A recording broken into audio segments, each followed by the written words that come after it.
Dark roast, the right of the people to keep and bear bold flavors of coffee shall not be infringed. All right. So there's a lot more there, but check it out, patriotbrew.com. That's Patriot Academy's brand. So we're not advertising. Nobody's paying me for the advertisement.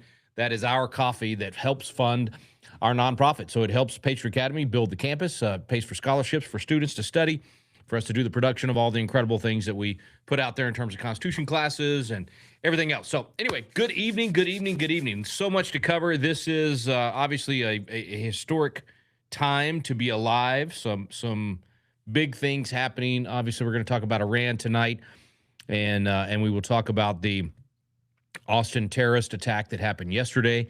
But I want to start tonight because it is Texas Independence Day, and we Texans are awfully proud of our history and our come and take it attitude. We get that because, look, we won our revolution in only about 6 months. I know it took America about 6 years, actually 7 if you count going all the way to the treaty. But I love to carry on tradition. And so there's a great tradition that a lot of great Texans have been a part of over the last few years. When I first got elected to the legislature, and even before that, for the 10 years before that, getting involved in Texas politics, I always loved the folks that would read the William Barrett Travis letter on Independence Day. And so if you go to a lot of Republican events around Texas that happen on Independence Day, you'll see that happen. And there's just been some great people that kept that alive throughout their life. Some of those have gone on and passed away, but we keep the tradition alive. So I want to share with you. It's very short, but let me just read to you the letter. It didn't happen on Independence Day. It happened a week before, on February 24th. But it is so good, and even to this day lives on. But those of you that have seen our Chasing American Legends, we've got a great episode in there about the Alamo and about Texas independence. We actually have some property down in Gonzales, Texas. I used to represent Gonzales in the legislature, and Gonzales is where the whole thing. So many things happened during the Texas Revolution in Gonzales, but it actually started there. That's where the shot for Texas independence was fired. We call it the first shot monument. You can go down there to where it took place. It's where that famous flag, come and take it flag. You've seen the white flag with the cannon and come and take it on it. That was from that moment when we basically said to the entire Mexican army, you want this cannon back, you got to come and take it, which was sort of our Texas version of King Leonidas and Mono Lave. So anyway, we fast forward from that moment just a few months. And by the way, also Gonzales is where Sam Houston mustered the men. There's a big, huge oak tree down there in Gonzales that is the spot where he gathered all the men together. And then the answer to the call for help that Travis had sent out, only the men from Gonzales answered that call. There were 32 men from Gonzales that fought their way into the Alamo and would die just soon after that, fighting for freedom. So Gonzales is a very important part of Texas history and a rich part of our history. And so I am proud to have represented Gonzales and thankful for those years in the legislature getting to represent them. Okay, let's read the letter. This is February 24th, 1836. From the Commandancy of the Alamo to the people of Texas and all Americans in the world, fellow citizens and compatriots. I am besieged by 1,000 or more. I used to could recite this from heart. I don't think I could do it right now, so I'm going to read it. I am besieged by 1,000 or more of the Mexicans under Santa Anna. I have sustained a continual bombardment and cannonade for 24 hours and have not lost a man. The enemy has demanded a surrender at discretion. Otherwise, the garrison are to be put to the sword if the fort is taken. I have answered the demand with a cannon shot, and our flag still waves proudly from the walls. I shall never surrender or retreat. Then I call on you in the name of liberty, of patriotism, of everything dear to the American character, to come to our aid with all dispatch. The enemy is receiving reinforcements daily and will no doubt increase to 3,000 or 4,000 in 4 or 5 days. If this call is neglected, I am determined to sustain myself as long as possible and die like a soldier who never forgets what is due to his own honor and that of his country. Victory or death. William Barrett Travis, Lieutenant Colonel. P.S. The Lord is on our side. When the enemy appeared in sight, we had not 3 bushels of corn. We have since found in deserted houses 80 or 90 bushels, and got into the walls 20 or 30 head of beef. So, look, this was an amazing moment. By the way, when you come to Patriot Academy, we have that letter in his handwriting framed in our legislative hall in one of the committee rooms. But I love reading that because, look, we had this incredible stand at the Alamo and this incredible, obviously patriotic spirit from this 26, 27-year-old William Barrett Travis, just a kid, basically, what we would think of as a kid today. Though that's the age of just slightly older than these Patriot Academy scholars that we are training right now. Actually, that was my age when I got elected to the legislature. Was the same age William Barrett Travis leading our troops and dying at the Alamo. But I think it's worth highlighting today because he wrote that amazing letter. A week later, everyone in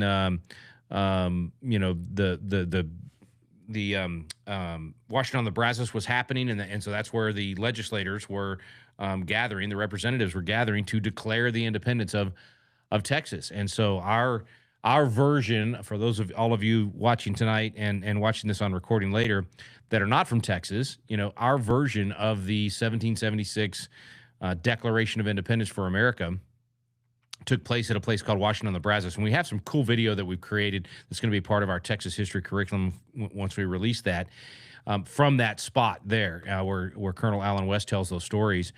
And I just like to highlight it because the letter of Travis, because he dies. He gives his life, so he will not survive after writing that letter. All of those men at the Alamo, including the 32, immortal 32 from Gonzales that fought their way in, they all die. They give their lives for liberty and for freedom. But it took that in order to allow for those who were at the Washington on the Brazos to write the declaration, to sign it, to bring it in to life. And we all have different roles, and you may see yourself right now as getting to watch those who are in Congress or in state legislatures or now our men and women in uniform that are dealing with the Middle East situation and around the world. That's not the only hot spot in the world.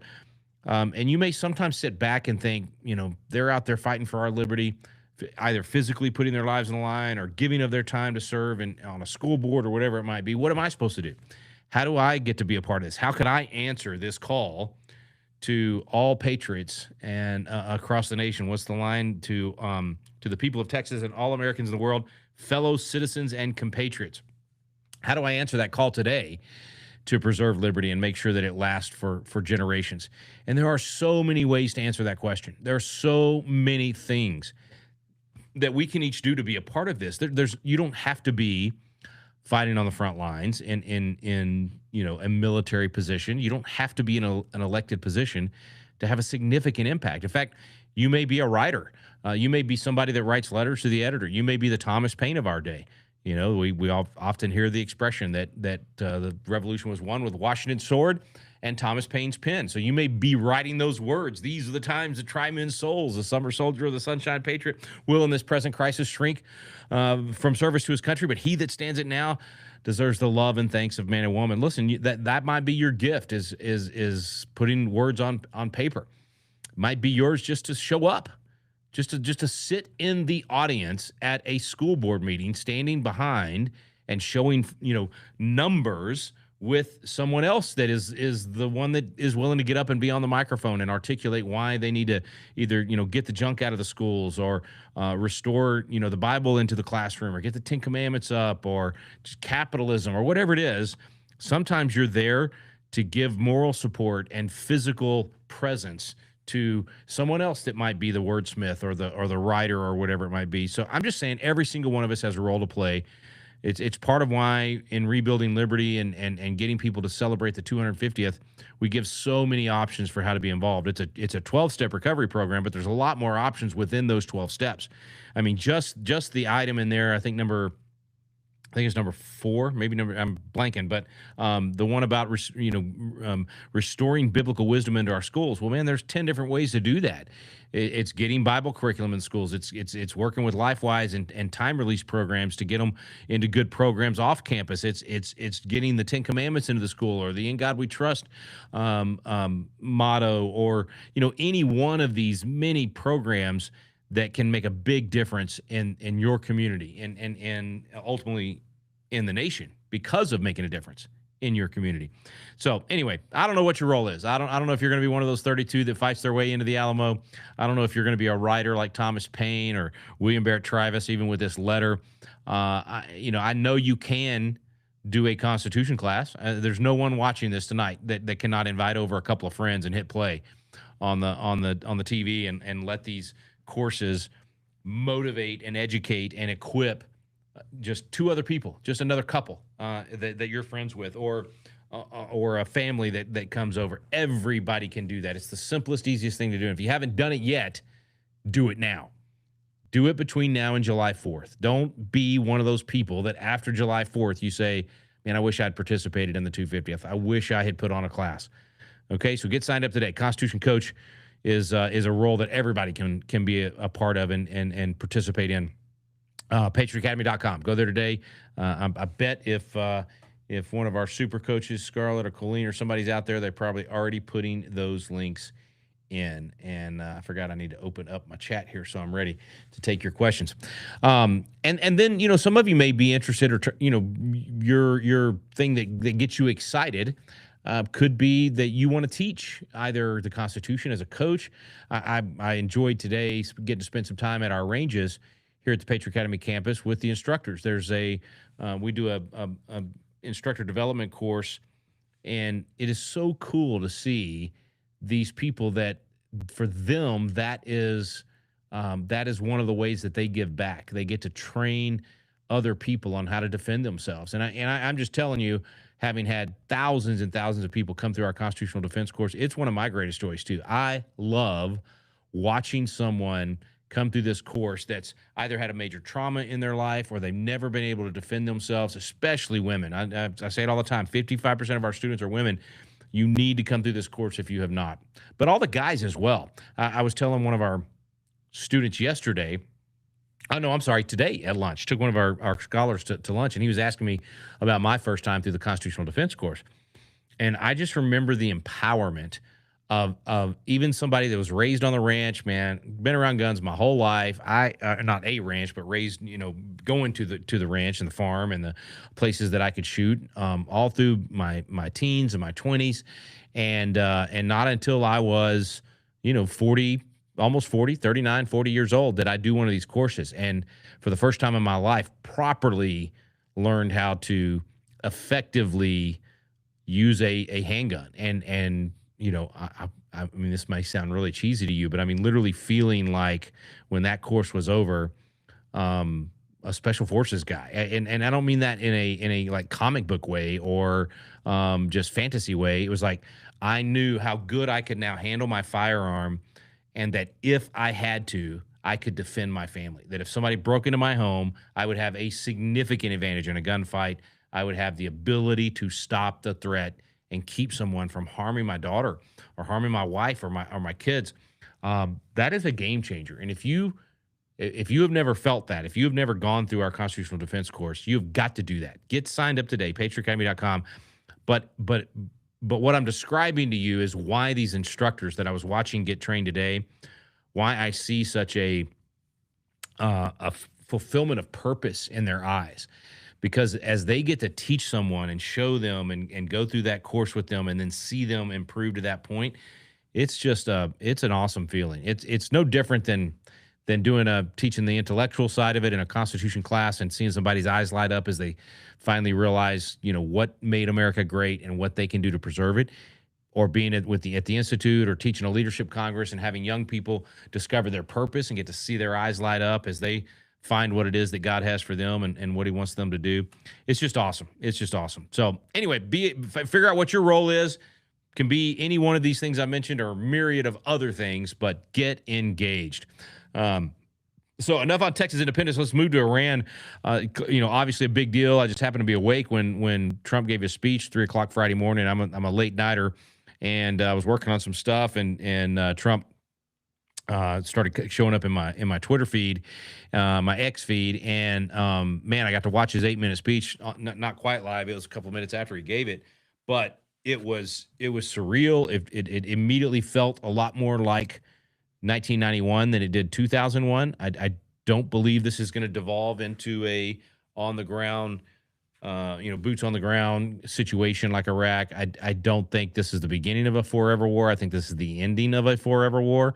Iran has been at war with us forever, not forever, but 47 years feels like forever. And we have, in most cases not responded. And so this is an opportunity to end that forever war, obviously to help the world, not just us. This is definitely an America first, in my opinion, America first move and policy in order to end that forever war. But it's also going to be good for the world because you're cutting off the head of the snake, the center of terrorism, the main funders of terrorism around the world. So it's for us. It's not just for us in Israel. It's for us in Israel and the region and the world. And so this is I think, a very good thing. It could devolve into a very bad thing. So there's no guarantee here. And I don't have a crystal ball, and I don't know how it's going to turn out. There's a lot to be determined and to be figured out. But I said this Saturday morning to the scholars. We had a great class Saturday, just 5 hours after this happened, and had a chance to bring in Frank Gaffney, an expert, to speak to it. I had, the chance to get, Benil Dariush dialed in, the UFC fighter that's a friend of ours that's from Iran, and talk a little bit about the personal aspects of it. That was really cool for the scholars to have that immediate response that was both, you got this intellectual guy that was Undersecretary of Defense under President Reagan and very knowledgeable about these things, able to give a gut reaction to it and speak to the students, and then have Benil, who, both has the personal connection to Iran, but and family and people and everything there, but very America first, like very much an American citizen, very much a Christian, very much a, concerned, as he said, about his students at his gym in Los Angeles that are young men that are just trying to afford getting home. And he's like, I know this is not, potentially it's going to be bad for inflation and the economy and that sort of thing. And so anyway, it was just really cool to have those conversations for the scholars to be able to do that, 5 hours after the attack. And that's part of the reason I urge you to be thinking about young people in your life that are in that 17 to 25 age range, to potentially come here and be in the Patriot Institute next year. The 2026 to 2027 season will be September to May, and they can be a high school senior and do their senior year with us. We had 3 students that did that with us this year, and then the other 25 or so were 18 to 25, so they were past high school. But we'll have both of those options available. And I'm telling you, man, I should start interviewing these students here in the Tavern and let you hear from them the impact it's had on their life. It's been remarkable. It's been amazing. But back to Iran. So that was cool for the scholars to get the response on Iran so quickly. I am absolutely convinced that we should trust the guy in the room. It's part of what I told the students. I said, listen, Trump has earned my trust. And I think probably for tonight here in the Tavern, the first thing I should address is the constitutionality of this, because that's the number one question I get. Everybody's always like, okay, what's America's Constitution coach say about whether or not this is constitutional? And short answer is, of course, it's absolutely constitutional. The commander-in-chief, the president, is not only given, I believe, by the Constitution the authority to do this, and precedent with the Founding Fathers as presidents proves that, but also even under the statutory law, the War Powers Act and other things that have been done, because Supreme Court decisions, all of that, he's definitely he's following what is required by Congress for him to do this. And just remember that the power to do these things, wage war, if you will, or even to defend the United States, is in fact split between the president and Congress. And yes, Congress has the power to declare war, and of course, most importantly, the power of the purse to fund and pay for conflicts, war, whatever terminology. And I get it, words mean things, and it's important to define those things. But that's all in the purview of Congress. And then the president's the one that executes that. And as commander-in-chief goes out and does that. And he's also the one that we have always vested with the power to respond immediately or to deal with an immediate conflict. And then, through the War Powers Act, we have set up a system where we basically say, it's not that complicated. We basically say within 48 hours of anything like this, you have to report to Congress and tell them what happened, tell them what you did and what you have planned. And then if you carry it for more than 90 days, then you have to, if Congress has not given some sort of authorization or joint statement or joint, funding, or not joint, but a funding mechanism. A joint resolution is the word I was looking for, or an official declaration of war. If you haven't done any of those things, then you have to stop whatever the American part of that conflict or hostility is. So basically, within the 48 hours report, and then don't go more than 90 days without Congress essentially giving some stamp of approval on whatever it is that you're doing. And there's various myriad ways that they've done that throughout our history, including with the Founding Fathers. And there were times when the Founding Fathers declared war, and there were times when the president was able to go wage war without a formal declaration of war, and Congress funded that and literally okayed it without having an actual declaration of war. So I don't get hung up on, I never have. I mean, this has been my position forever. I've always said, even the first time we recorded the Constitution class, that the Article 1, Section 8 power to declare war that Congress has is not clearly defined and has always been done in different ways, short of an official declaration of war that says to the world, we are now at war with, go back to the founders, with France or with whoever it might be. And sometimes they didn't want to do that. They didn't want to have that official declaration of war, but they wanted, for instance, Adams to wage some of the things that he did in the quasi war.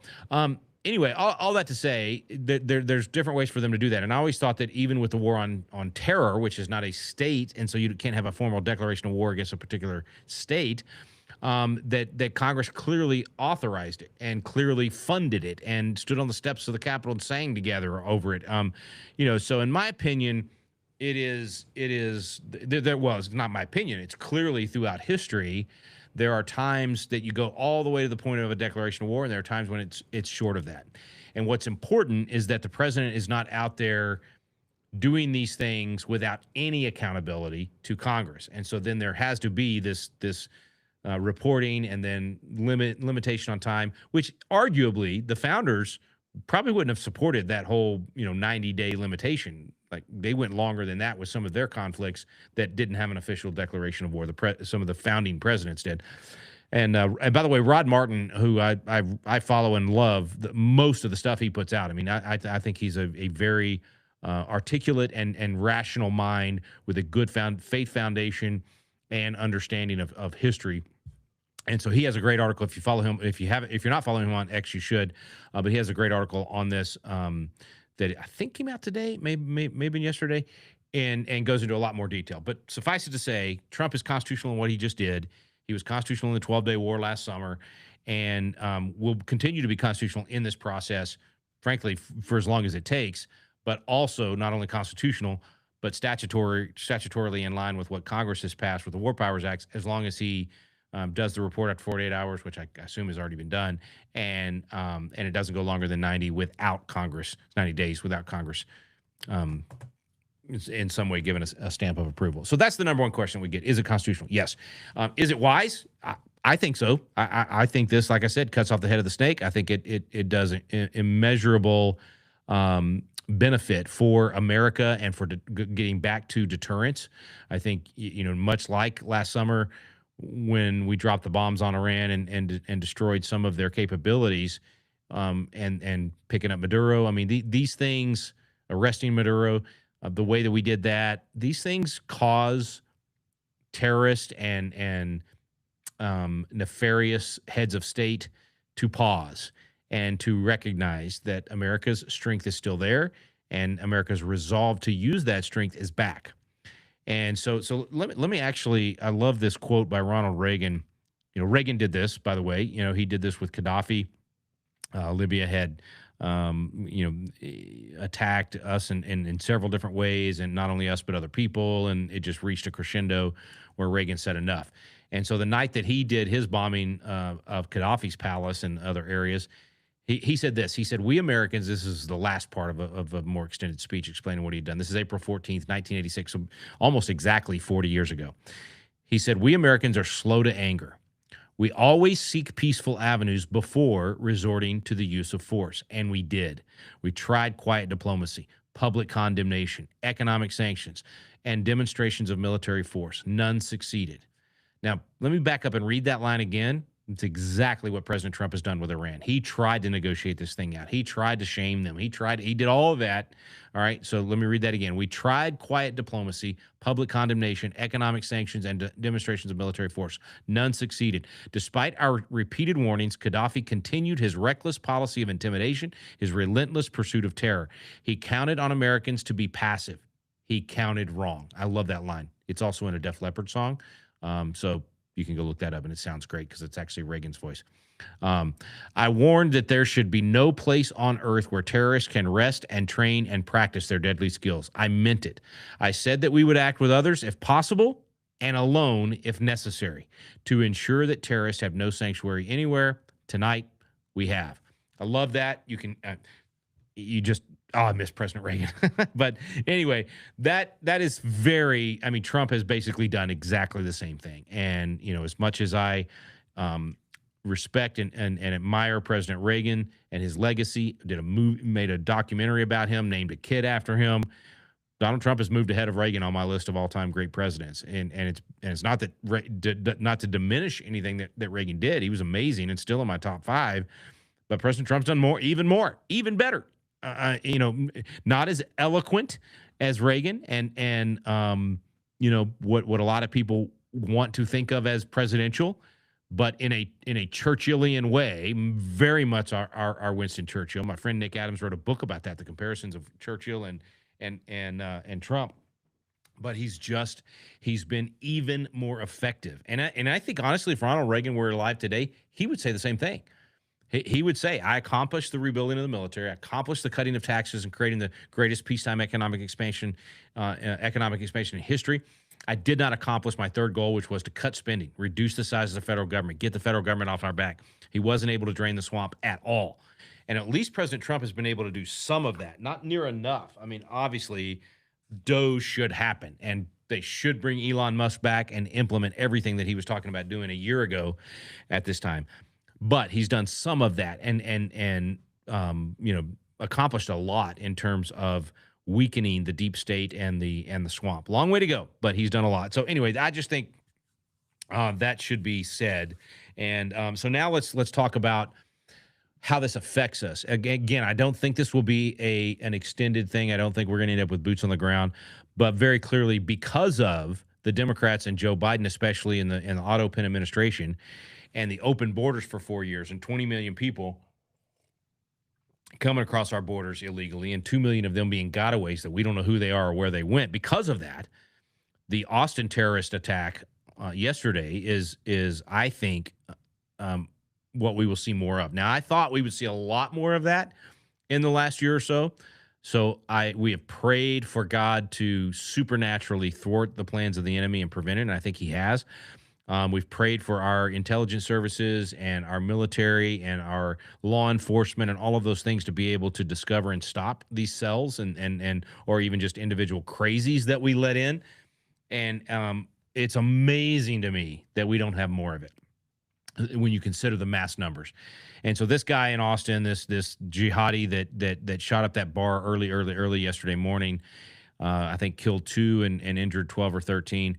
That's the type of attack that I think we'll see more of, possibly uncoordinated, not a sleeper cell that was ordered by a particular government or anything like that, but just the Islamic jihad call to do these kind of things, and the people that are willing to do this. And we have hundreds of thousands, if not millions of them here in the United States. And so the more we crack down on the Somali fraud and all of those kind of things, the more I think we'll see these kind of responses. And then certainly, apparently from what law enforcement has said so far, this guy was responding to the attack on Iran. So I think we should expect that there will be more of that. And that has to be weighed into the president's decisions, has to be weighed into how far we go with this and all of those things. But it's absolutely, I think, a calculated decision. And from what we've seen, and I have no inside, baseball on the intelligence and all those things that they're saying was going to happen, that Iran was going to attack, that they had the intercontinental missile capability, that Iran was or Israel was going to do a preemptive strike with or without us, and therefore with us we're able to take out more of Iran's ability to respond. And if all of that is true, then it's like a no-brainer, right? It's like absolutely President Trump had to do this. If even some of that is weapons of mass destruction type intelligence from Iraq and false and very possible that any of that is possible, even then this could turn out to still be a good thing for the world and for us, as long as we aren't caught up in the quagmire and all that. And so I just don't think we should assume that that's going to happen. I know a lot of my conservative friends, that is, especially the more libertarian friends, that is the knee-jerk reaction, is that by doing this, there's just no doubt, we break it, we fix it, all that. Those are all old ideas. I think this guy, President Trump, is the type that is not going to have a problem breaking a whole lot of things in Iran and then saying, okay, now Iranian people, you have to step up and govern yourself. All of you people that have been under the boot of this Islamic regime for 47 years, and you hated this man and you hated this tyranny, we have cut off the head of the snake. Now it's time for you to rebuild, and you're going to have to do it yourself. I wouldn't be surprised if he does that. And I don't think that's entirely where it will go. I think the international world will help, and there's going to be all kinds of CIA involvement, I'm sure, and Mossad, and they're going to be trying to pick the leader, and all that, I'm sure, is going to take place. But I don't think we're looking at a 20-year, Fallujah type situation where we're losing a lot of Marines and a lot of American lives as they go door to door. I just don't think that's where we're headed. Could be wrong, but I really don't think that's the case. And hopefully our loss of life and the number and toil and treasure and human resources will be minimal throughout this. So I grieve the lives that have already been lost from our side, and frankly from theirs. But I mean, I'm an American first, so I mean, I recognize that there is a price to pay, and that every single one of the people that sign up to serve in our military, they know when they make that commitment that potential is there, and I thank God for them. And the ones that I know are chomping at the bit to go do something like this. Like this is they're thrilled that they get a chance to go liberate these women that have been so abused for so many decades in Iran, and liberate these freedom fighters and the underground church that is thriving in Iran, and that I think is going to just explode in this situation. And so anyway, all that to say, head on a swivel, man. Don't. This is no time to be in condition white, because I do think there will be more attacks like what happened in Austin. So be aware. Don't be paranoid. Don't be, we are not given a spirit of fear, but of power, love, and a sound mind.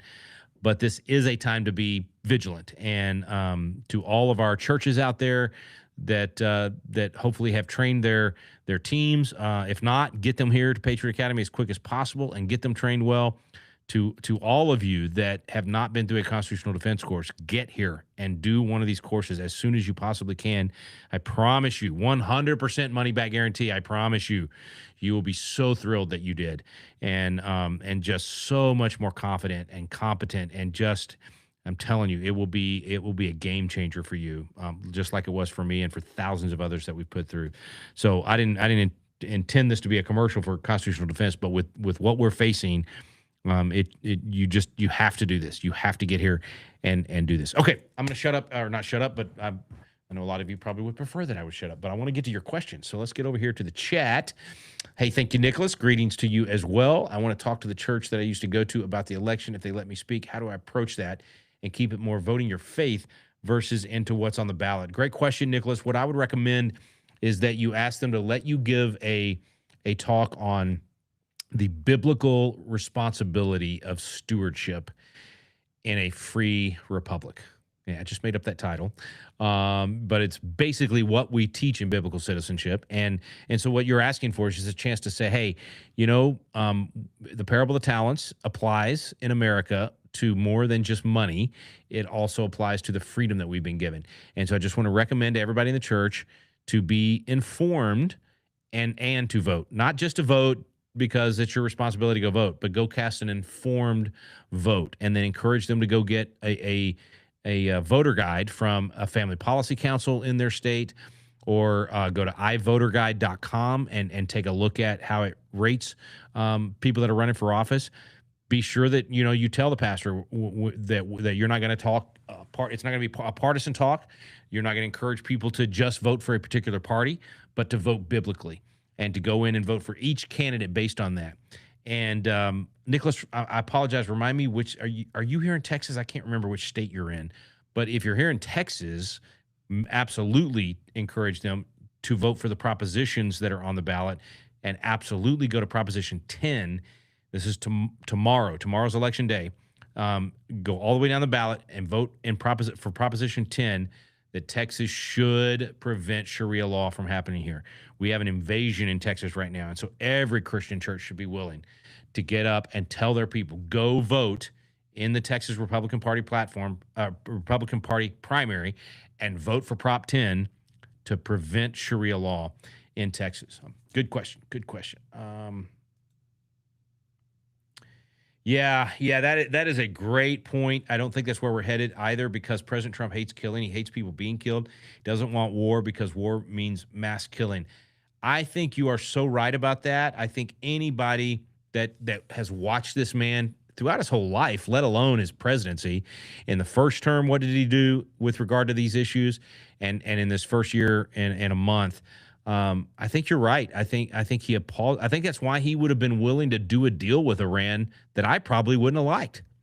I think it's why he probably pressured Israel to stop in Gaza before I think he should have. I think they should have been allowed to wipe out Hamas completely, take over that entire area, so that even the Arabs in that area could live in freedom and prosperity and not be under the tyrannical rule of Hamas. But I think President Trump, you said it right. He hates war and killing, and has a lifelong record of speaking out in that way. And so, yeah, I just don't think there's any way he gets bogged down in a long situation. Awesome video you did explaining importance of knowing how to use a firearm to defend your family. Thank you.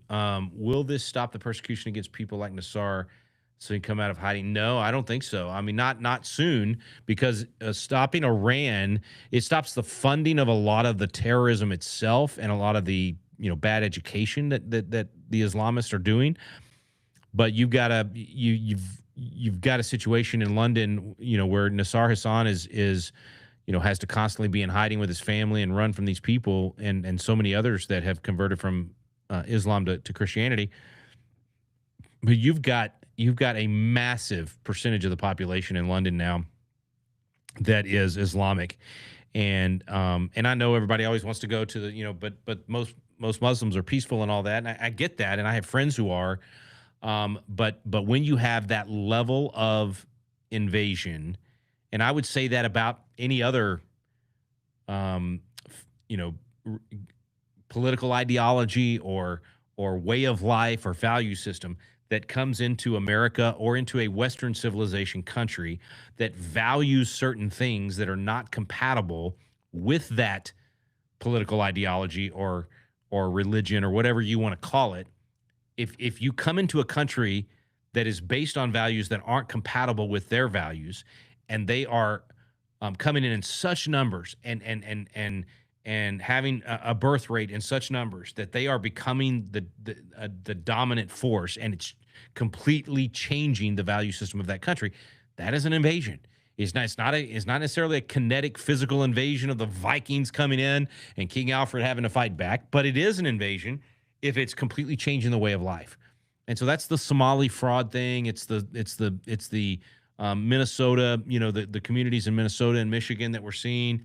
It's exactly what we're seeing happen in London and in countries all across Europe and also in Australia. I mean, that is an invasion. There's just no doubt about it. And that is going to take a lot longer to stop. That is going to take that is a cultural jihad instead of a kinetic jihad. And so, look, for my friends that are Muslim, that are not radicalized or frankly not following what Muhammad told them to do, which is, if you're not conducting jihad and if you are not, trying to make the infidel surrender and submit, then you're kind of like an Easter only Christian. You're only going to, a lot of Christians that are Christians in name. They're Crinos, Christians in name only.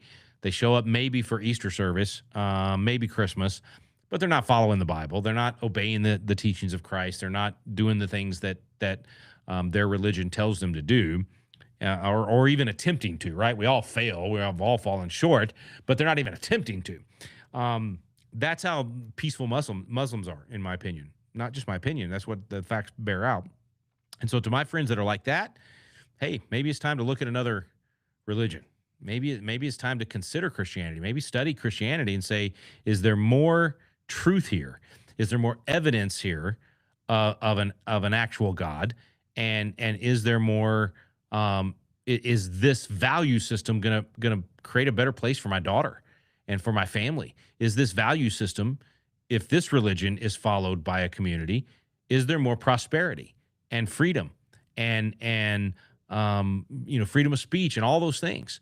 And so, I don't know that many friendly Muslims watch this Tavern program, but if you're out there and you're watching this, hey, consider it. Okay, let's see.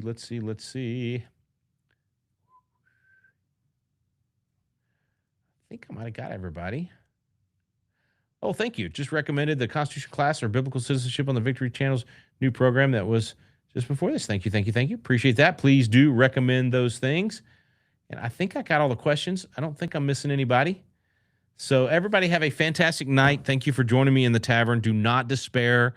Do not be paranoid or live in fear because of what's happening right now. We are not given a spirit of fear, but a power, love, and a sound mind. And that sound mind part is so important. We know God's sovereign. We know that he's in charge of all this. We know that he has a plan for us that we don't even know all the pieces or steps or paths. And so just rest in that and have peace in that.